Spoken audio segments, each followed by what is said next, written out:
राज ठाकरे आणि उद्धव ठाकरेंचे एकत्रित बॅनर लावण्यात आलेले आहेत। उद्या होणाऱ्या दसरा मेळाव्याच्या पार्श्वभूमीवर शहरात शिवसेना कार्यकर्त्यांकडून बॅनरबाजी करण्यात आली आहे।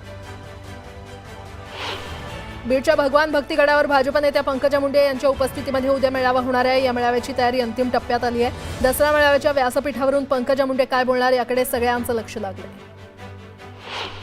भाईंदर पश्चिमेकडील लोटस ग्राउंडमधील नरेंद्र मेहता यांच्या गरबा मंडपात राडा झाला। दुसऱ्या धर्मातील नागरिकांना हाकलवून देण्यासाठी गेलेल्या बजरंग दलाच्या कार्यकर्त्यांवर पोलिसांनी लाठीमार केला। यावेळी बजरंग दलाच्या कार्यकर्त्यांसह अन्य धर्मीयांनाही पोलिसांनी ताब्यात घेतलं। हिंगोलीच्या वेलतुरा गावात दुर्गादेवी विसर्जन मिरवणुकीमध्ये बँडवर गाणं लावण्याच्या वादातून राडा झाला। दोन समाजात तुंबळ हाणामारी आणि दगडफेक करण्यात आली। सध्या गावात तणावपूर्ण शांतता असून पोलीस बंदोबस्त तैनात करण्यात आलाय। पोलिसांनी 7 ते 8 जणांना ताब्यात घेतले। नाशिकच्या कळवणमध्ये गायीनं 4 वर्षीय मुलीवर हल्ला केला। आईच्या प्रसंगावधानतेमुळे मुलीचे प्राण वाचलेत। गायीच्या हल्ल्याचा सीसीटीव्ही समोर आलाय। पुण्याच्या तरुणाकडून तरुणीला बेदम मारहाण करण्यात आली। किरकोळ वादातून एका तरुणानं तरुणीला कानशिलात लावत लाथा मारल्याचा व्हिडिओ समोर आलाय। एमडी ड्रग्ज प्रकरणी नाशिक पोलिसांनी मोठी कारवाई केली। शहरात एमडी ड्रग्ज विकणाऱ्या टोळीला पोलिसांनी सापळा रचून अटक केली। एमडी ड्रग्ज आणि इतर साहित्य असा एकूण 17,15,000 रुपयांचा मुद्देमाल जप्त करण्यात आलाय।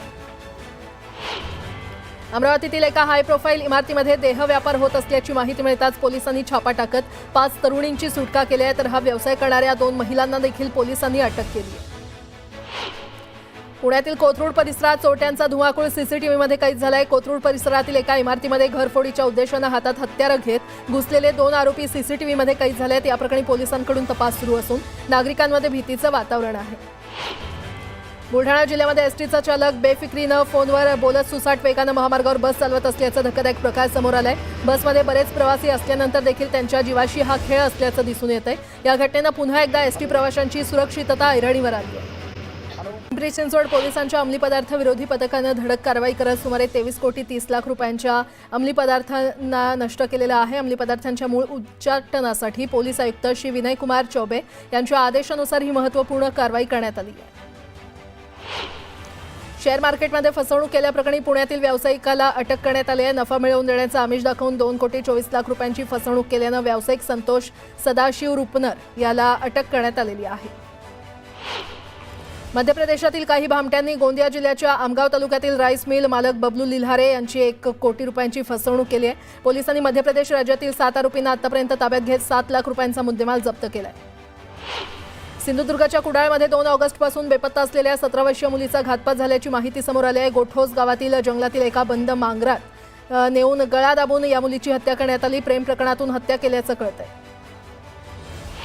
गुहागर तालुक्यात बेकायदेशीर चिरा उत्खनन सुरू असून स्थानिकांनी याची तक्रार केल्यानंतर महसूल खात्याकडून कारवाई करण्यात आली आहे। चिराखाणीचं उत्खनन किती ब्रास झालं याचं माप घेऊन त्यावर दंडाची कारवाई करण्यात आली आहे। धनगर समाजाचे नेते दीपक बोराडे यांच्या उपोषणाचा आजचा 16वा दिवस आहे। मात्र अद्याप सरकारनं उपोषणाची दखल घेतली नाही आणि त्यामुळे जालन्याच्या अंबड तालुक्यातील शिरनेर फाट्यावर धनगर समाजानं टायर जाळत रास्ता रोको आंदोलन केलं। एसटी प्रवर्गातून आरक्षण मिळण्यासाठी सिंदखेड राजा इथे शेकडो मेंढऱ्या घेऊन धनगर बांधव रस्त्यावर उतरले। जोपर्यंत मागण्या मंजूर होणार नाही तोपर्यंत रस्ता सोडणार नाही असा पवित्रा धनगर बांधवांनी घेतला। धनगर समाज आरक्षणासाठी आक्रमक झालाय। यावेळी त्यांनी आमदार अमोल सावळे यांच्या घरासमोर ढोल वाजवत ठिय्या आंदोलन केलं। जोरदार घोषणा देत त्यांनी परिसर दणाणून सोडला। तर जोपर्यंत मागणी मान्य होत नाही, आम्हाला न्याय मिळत नाही तोपर्यंत आंदोलन सुरू ठेवणार असल्याचा इशारा त्यांनी दिला। राज्यात झालेल्या अतिवृष्टीमुळे शेतकरी आणि नागरिकांचं अतोनात नुकसान झालंय। या आपत्तीग्रस्तांना सावरण्यासाठी सरकारकडून प्रयत्न सुरूच आहेत। तर विविध मंदिरं देखील पुढे सरसावलेली आहेत। शिर्डीच्या साईबाबा मंदिराकडून 5 कोटींची मदत जाहीर करण्यात आली आहे। आमदार रवी राणा आणि भाजप नेत्या नवनीत राणा यांनी त्यांच्या निवासस्थानापासून ते अंबादेवी एकविरा देवीच्या मंदिरापर्यंत अनवाणी पदयात्रेला सुरुवात केली आहे। यावेळी त्यांनी विदर्भाच्या कुलदैवत असलेल्या अंबादेवीला बळीराजाच्या सुख समृद्धीकडे साकडं घातलंय। पुण्यातील राजगड तोरणा किल्ल्यांच्या जंगलात प्रथमच दुर्मिळ चौसिंगा जातीच्या हरणांचं वास्तव्य असल्याचं वनविभागाच्या तपासात निष्पन्न झालंय। सिंगा हरणांसह इतर दुर्मिळ प्राण्यांचा अधिवास सुनिश्चित करण्यासाठी वनविभाग विशेष मोहीम राबवतोय। दिवाळीसाठी मनमाडसह नाशिक जिल्ह्याच्या ग्रामीण भागातील स्वस्त रेशन दुकानावर गहू ऐवजी ज्वारी दिली जाते। तांदूळ देखील निकृष्ट दर्जाचं असल्याचं पाहून नागरिकांनी संताप व्यक्त केला आहे। शिर्डीच्या साईबाबांच्या 107व्या पुण्यतिथी उत्सवाला आजपासून मंगलमय वातावरणात सुरुवात झाली। 4 दिवस पारंपरिक पद्धतीने उत्सव साजरा केला जाणार असून साई मंदिर फुलं आणि आकर्षक रोषणाईने सजवण्यात आले। छत्रपती संभाजीनगरात अतिवृष्टीने हातातोंडाशी आलेला घास हिरावलाय। कोबी पीक अतिवृष्टीमुळे साचलेल्या पाण्यात नष्ट झाल्याने कर्ज कसं फेडायचं आणि मुलांचं शिक्षण कसं करायचं या विवंचनेतून शेतकऱ्याने गळफास घेत आत्महत्या केली आहे।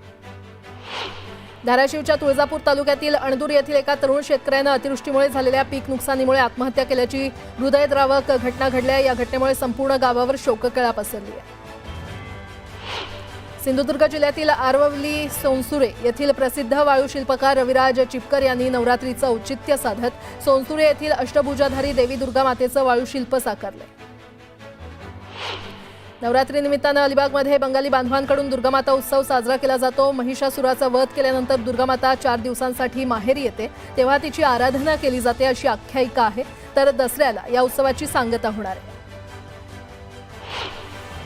गडचिरोलीमध्ये बदकम्मा सण मोठ्या उत्साहात साजरा करण्यात आला। 9 दिवस भक्तिभावानं तयार केलेल्या बदकम्माच्या सभोवताली पारंपरिक लोकगीतांच्या तलावर महिलांनी खेळ खेळले।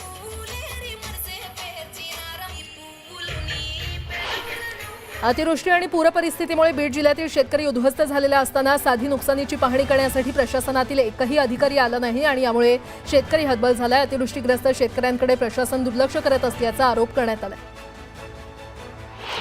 जळगावच्या चाळीसगाव तालुक्यातील मन्याड धरण ओव्हरफ्लो झालंय। धरणावर फोटो काढण्यासाठी पर्यटकांनी गर्दी केली आहे। काही पर्यटक फोटो आणि व्हिडिओसाठी बंदी असतानाही हुल्लडबाजी करत असल्याचं पाहायला मिळतंय। नाशिकच्या टाळकुटेश्वर मंदिरासमोर रिक्षासह वाहून गेलेल्या रिक्षा चालकाला बाहेर काढण्यात आलं। स्थानिक जीवरक्षक दल आणि अग्निशमन कर्मचाऱ्यांनी मृतदेह बाहेर काढला। राष्ट्रीय स्वयंसेवक संघाला 100 वर्ष पूर्ण झाल्याच्या पार्श्वभूमीवर आज नवी दिल्लीमध्ये विशेष कार्यक्रमांचं आयोजन करण्यात आलंय। सकाळी 10:30 वाजता विशेष नाणं आणि टपाल तिकीट जारी करण्यात आलंय, तर पंतप्रधान मोदींच्या हस्ते महत्त्वाचा सोहळा पार पडणार आहे।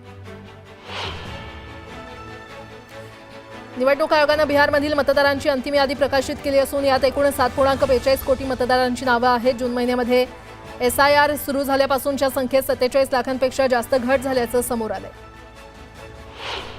अनंतनागमध्ये दाट जंगलात असलेल्या दहशतवाद्यांचा छुपा अड्डा सुरक्षा दलाच्या जवानांनी उद्ध्वस्त केलेला आहे। यावेळी जवानांनी बॅग आणि कपडे हस्तगत केले।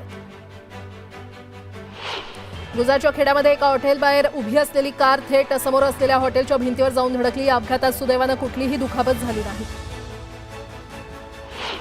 राजस्थानच्या धौलपूरमध्ये तुफान पावसानं हजेरी लावली आहे। मुसळधार पावसामुळे या ठिकाणी अनेक रस्त्यांवर पाणी साचलेलं आहे, तर रस्त्यांनाही तळ्याचं स्वरूप प्राप्त झालंय। डोनाल्ड ट्रम्प यांनी हमासला पुन्हा एकदा अल्टिमेटम दिलाय। येत्या 3 ते 4 दिवसात शांततेचा प्रस्ताव स्वीकारण्याचं आवाहन ट्रम्प यांनी हमासला केलं।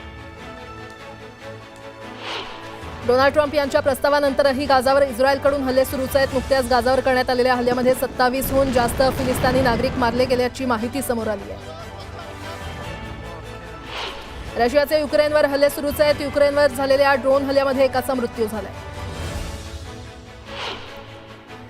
गॅब्रिएल वादळामुळे इबिजामध्ये तुफान पाऊस होतोय। पावसामुळे या ठिकाणी अनेक रस्त्यांवर पाणी साचले आणि त्यामुळे स्थानिकांचे चांगलेच हाल होत असल्याचं समोर आलंय।